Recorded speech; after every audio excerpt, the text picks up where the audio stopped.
What's happening, everyone? My name is Adrian. Welcome back to What the Pun. Hope you're all doing good, doing well, and doing great. What's going to happen in today's video? Well, today we'll be doing a bit of work on the interior of my new car, the Audi S4 B9. If you missed a video on that, link will be up here for you to check it out on my basically my new purchase. But yeah, we'll be doing a bit of work on the interior on my new car. I love the interior currently, but I feel like it can be slightly better with a few changes here and there. So the bits we'll be changing on the current interior of the S4 are the aluminium pieces that go around the doors, all around the center console, and the bits here and there. So currently the aluminium pieces, though nice, it's showing its age. It's got some scratches here and there, and I'm gonna change it to some carbon fiber ones. But yeah, shout out to CF Craft. I'll have a link for them somewhere. But yeah, they basically they use your existing pieces and they carbon fiber it for carbon fiber carbonification carbonized, but no, the real just making up stupid words, but basically they carbon skin it, so it's not a wrapped finish. It's an actual carbon fiber finish on the trim pieces. So yeah, I'm having that fitted on my new car. So we'll get started. Let's go.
So, what do you think?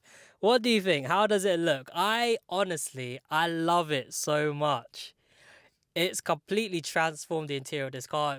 I mean, it was a lovely place to be inside of before.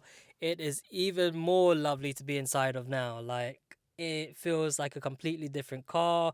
The gloss finish to this carbon fiber just, it shines different. It is so much better than the aluminium pieces before. Honestly, I love it. I really, really love it. Shout outs, CF Craft, done an amazing job. I love it. You artist. But yeah, if you have any pieces you'd like to get done for your car, give them a shout out. They honest, or give them a shout. What I meant is, yeah, give them a shout. They honestly, such an amazing job. I will consider these back pieces for these seats. Maybe I'll get them carbon fibered as well at some point. I don't know. I'm kind of considering it now. Now that I've seen such the quality, the craftsmanship of this looks so good. I feel like I need to do a few more pieces, but yeah, something to consider. But yeah, quite straightforward to do, as you can see from the back. Doors, the front doors, they just popped off. They just, with the back doors and the front doors, just need to be conscious of the angles you're taking them out. Front doors, you go from the front to the back to pop it off at that angle, whereas the back doors, I found like you had to pop it off from the front and back and then pull out, because there's two hooks on the back doors. Just be sure to put your screws back in where they should be. For you may have seen in the video that I've got to screw in the climate control unit back into the trim piece, so I had to take that off to then screw it back in. Yeah, make sure your control units are all screwed in tightly. But yeah, honestly, so happy. I love the transformation of the interior that this has done. I'm so happy with this. But yeah, if you're enjoying today's video, be sure to like and subscribe. Anything you want to say, be sure to drop your comments in the comment box down below. Yeah, from me this week, that is all. Thank you very much. I'll see you all next time. Take care. Bye bye.